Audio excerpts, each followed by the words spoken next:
Good morning, everybody. It's Chris van die Kerk here at Blue Rhino Safaris. If you haven't seen me a lot on YouTube, then it is because we are traveling. COVID, I think, is going to be with us for a few years to come.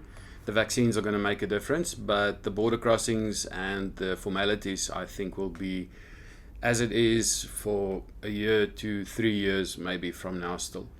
So I can't delay traveling anymore. If we delay traveling, we might as well find something else to have as a business. But up to now, we've been successful in travel. I haven't had anybody get sick yet. And what I found is that when we are out traveling, we are generally a lot safer, in my opinion, than staying at home, for example. The reason for that is the borders are very specific about how safe they are with COVID. Masks, hand sanitizing, no more than one person in an office, all those type of things. So they are taking precautions to prevent COVID from spreading. And we generally have everything with us when we're touring, so we don't have to go into settings where we can pick up the virus. So I think it is something that we are going to have to live with for this foreseeable future. And we are doing it as safely as we can. As I say, we haven't had any issues yet, so so far so good. So up to now we've done a few tours. We've done the Orange River tour, which is a local tour, that will be repeated as well.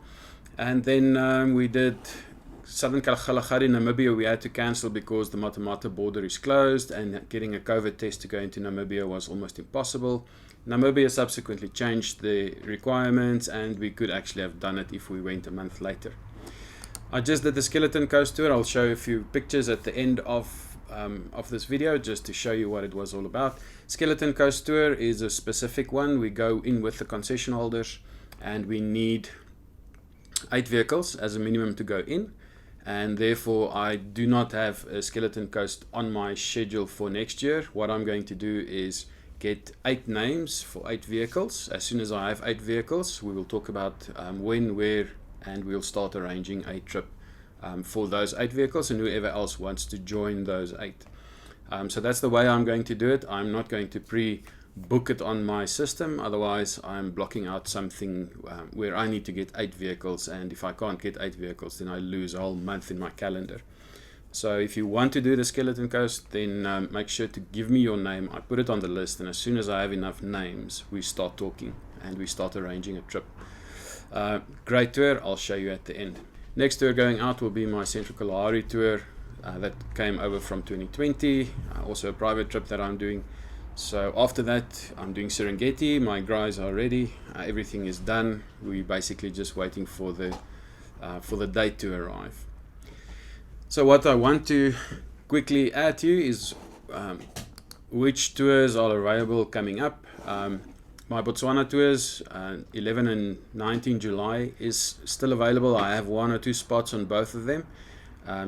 You can have a look at it on the website. It's the same tour, just 2 different dates. 9,700 per person for 8 nights. We're doing the Moremi, Kubu Island, Jobi. We're passing through Savuti.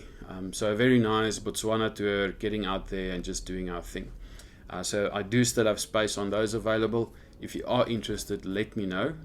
Otherwise, if it's full, and I can't help you with that. So those are the 2 tours that are still going out. I've also had good inquiries on Lesotho, the luxury tour, where we sleep in lodges and we eat in the lodge restaurants. You don't need to take any food. You don't need to take any camping stuff. It's in the lodges.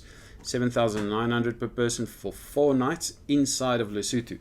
So we don't sleep outside of Lesotho and travel in every day. We sleep inside Lesotho and we enjoy what Lesotho has to offer. Middle of the winter, we expect some snow. I already have probably 5 vehicles, so maybe space for 1 or 2 more if you want to. So let me know if you are interested in Lesotho. Otherwise, Kalahari Double the Fun for the end of the year is fully booked. I'm doing another trip next year. It will be on the website shortly. So yeah, let me know if there's anything else. While on the subject, my 2022 calendar is going to look fairly empty. And part of the reason is that I need to see which tours this year needs to move to next year first. So I'm going to fill the 22 calendar slowly as I progress through the year, so that I know that a trip will be a new trip and it will be available. If I need to shift anything, that I do have my gaps available. Otherwise, I'm just going to fall behind the schedule too much. So if you are interested in 2022 tours, if you see it on the website, you know it's going and you can start booking for it. But if you don't see it on the website yet, it's going to look very much the same as my normal calendar year. I just haven't confirmed it yet. Still, let me know that you are keen on Botswana in 2022 and I'll put you on the list, and as soon as it comes up, then I'll let you know and you can make that booking. So let's have a quick look at my Faces of Namib, or Skeleton Coast tour as I called it. It was an incredible trip itself, and I have to say, for me, because I drive a lot of 4x4 routes and I'm in the bush a lot, for me there's a few things that's really captivating. It's life-changing, you can almost say. And the one is the Serengeti migration. If you experience that, it's very different. 2.5 million wildebeest traveling is something to behold. The other one would be the gorillas and the chimps. A very, very different experience, something that tickles you in your feet, to bring you back to the origins of who we are and where we come from. Then the third thing I really enjoy is the Kasanka bat migration. Not so emotional as the others, but still something to behold. It's the biggest mammal migration in the world, and it's spectacular. And then another one that I just did now was the Namib Desert. Now, the Namib Desert stretches from the northern part of South Africa on the west coast, in the Richtersveld area, all the way up to the border on the Kunene River in Namibia. And we basically did this tour this year in about 3 weeks. So we entered at Fjolsdrift. Because of COVID, we had to get our timing right and all of those things, but we all got in and we started going up. We visited Kolmanskop, the Fish River Canyon, so the Ghost Town in Kolmanskop, Luderitz, then hug the dunes on the Namib Nouwkloof National Park, Sossusvlei National Park, and went all the way up to Sesriem. We visited Sossusvlei, and then from Sossusvlei to Swakopmund for a rest day. Then we did the Spitskoppe area, the Brandberg, Twyfelfontein World Heritage Site, up to Palmwag, then the Waterval campsite, and ultimately the last 6 nights we went into the right northern section of the Skeleton Coast. A tour that has been called the Faces of the Namib. It's the same tour. If you've ever heard of the Faces of the Namib, it is the same tour as that one that we did over the 6 days.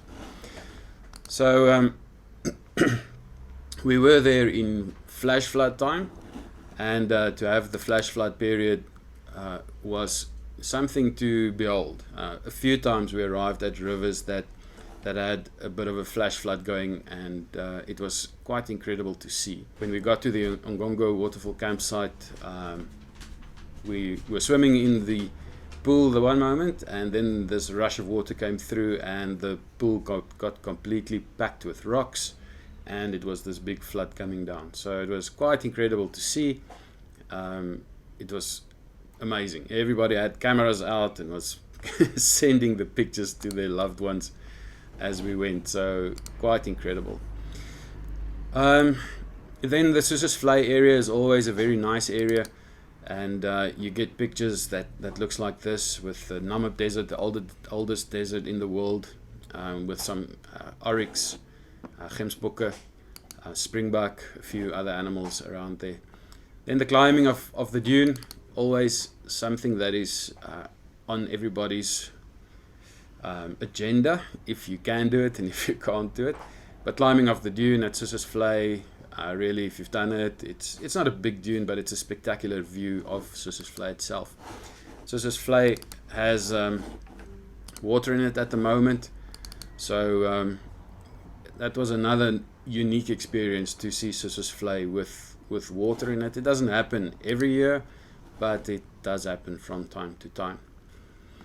Then out to Spitskoppe. Spitskoppe is a very, very pretty place, and there's a well-known arch where you can take a picture through the arch of the sunrise and the sunset and all of that stuff. But a unique granite intrusion area, that is really quite spectacular to visit. That was quite nice. We just went there for lunch. Once we were up at the Skeleton Coast area, we were driving down towards the ocean, and this is more or less the convoy as we snake through the dunes on our way to the coastal area. We do this section with the local concession holder, and yeah, it was a lot of fun, a very nice experience, and something to experience. The Lone Men is still up in the Kukuland area, so on our way we found a few of the Lone Men, and everybody's always interested in the Lone Men themselves. Then into the Skeleton Coast Park, no entry area, which is the concession area, and also nice because you are on your own, you are with the concession holders, so there's no one else around there that is interfering with your holiday. The camp itself, this was a bush camp one night where we slept in the dunes. The concession holders erected a windskerm,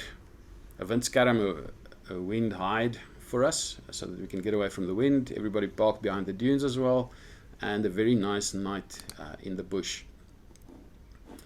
The camp itself at the Kunene River, we camp behind this massive dune which gives you a very nice hide from the wind itself, and yeah, quite spectacular to camp there. The night sky, the peace that you have, it's very different. Then on our off day, we were out at the coast, went up to the Kunene River mouth. Some guys did a bit of fishing because we had fish and chips on the menu for the night, and ultimately we were at the Kunene mouth, seeing the turtles and a few bronzies swimming up and down in the Kunene River, which was in flood at the moment. You can see behind there the brown water, but really a very nice experience. And that was just before we ultimately left for the dunes. And yeah, once you go into the dunes, this is the area that I was talking about where you start experiencing this life-changing event. Just my cruiser for the fun of it in the shot, and this was a sunrise that we had in the morning inside the dune. So you sleep in there, there's no power, there's nothing there, but the nothingness is really what it is all about. It is just so special to drive through there that yeah, it's something that you have to experience to ultimately understand. And then driving through the dunes is one of those where it's a combination of scary stuff, a combination of hairy stuff, a combination of worry and stress, but combined with ultimate victory in yourself and in your vehicle for getting through there. Just to give you an idea of the specs, we drove, it's about 70 kilometers to get through the dunes. You need someone there to show you what to do, and Eben was the man. He was the local guide that took us through there, and without someone like him that knows the dunes, I can guarantee you are gone. The dunes have a way to work you out towards the river and ultimately dump you in a place where you can't get out, so you have to have someone that knows the dunes. Also, a lot of people getting stuck on the first day. We did 30 kilometers, 35 kilometers in about 8 hours. So it's a lot of standing, driving slowly, getting up a dune, doing the next one. So if you want to do this trip in future, there are vehicle limitations on this one. All my other trips, I say 4x4, standard 4x4, you're welcome. On this one, there are limitations. The weight of your vehicle, so campers, I wouldn't take a camper into this area. They are just too heavy and too top heavy. A normal 4x4, the double cabs, the Fortuners, those type of vehicles are all fine. Most people had rooftop tents, but we also had ground tents, so ground tents, rooftop doesn't really make a difference. But campers, for me, you would start getting into territory where you can break your vehicle on this trip. The slip faces that you go down is extremely steep, and it takes nerves of steel to get down, but you know, everybody does it, and all of these drivers are novices. So you know, the guides are there to take you through the whole system. getting up a dune, if you are too heavy and you don't have, if your vehicle is too heavy and your combination of vehicle power and tires are not right, then you are going to struggle a little bit. But with my 4.2, the poorest rated vehicle in the convoy, I still got through the whole system without getting stuck. I got hung up once, but otherwise no issues. So yeah, it's really a great trip to do. It's an experience that you'll never forget, and everybody ultimately will get through this. The guides are there to get you through, but you need a long range on fuel, so about 200 to 250 liters of fuel, depending on if you're a petrol or a diesel. You need to have a vehicle that's mechanically sound, because we are going to the middle of nowhere, so it needs to be in good condition, and not too heavy. No towing, nothing funny. You strip your vehicle down to the basics, make sure that it's as light as possible, because you have to carry a lot of fuel to get through this tour. But once you get through it, it's absolutely a life-changing experience. After our 30 kilometers, we were in the middle of the dunes, and we had a lovely camp right there in the middle of the dunes, in the middle of nowhere. It was, again, as I say, it's very much a life-changing experience. Combine that with all the little sidewinder snakes and the legless geckos and all those type of things that you find there. It's a world on its own. And to experience it was really great. So if you're interested in it, let me know. I put your name on a list, and once we have enough vehicles, we'll set a time. And if you can join on that time, it's great. Otherwise, we'll see if we can reschedule the time. Yeah, it's a tour that, if you have the ability and if you have the means, then it is something that is worth experiencing. My trip next time will be slightly different than this one. I'm going to focus on the Namib and leave the Kolmanskop, the bottom section, and we'll rather spend 2 weeks on the top section, and then exit once we are finished with that, just to slow down the trip a little bit and make sure that everybody has enough time with the desert as they want it. Otherwise, have a great day. I'm on my way to Central Kalahari on Wednesday or Thursday, depending on what time I get away here, and looking forward to another 3 weeks. So if you don't hear from me in the next few weeks, I'm on trip, and I'll be back in early May, just before the Serengeti tour. Have a great day, stay safe, and I'll see you soon on our trip. Cheers.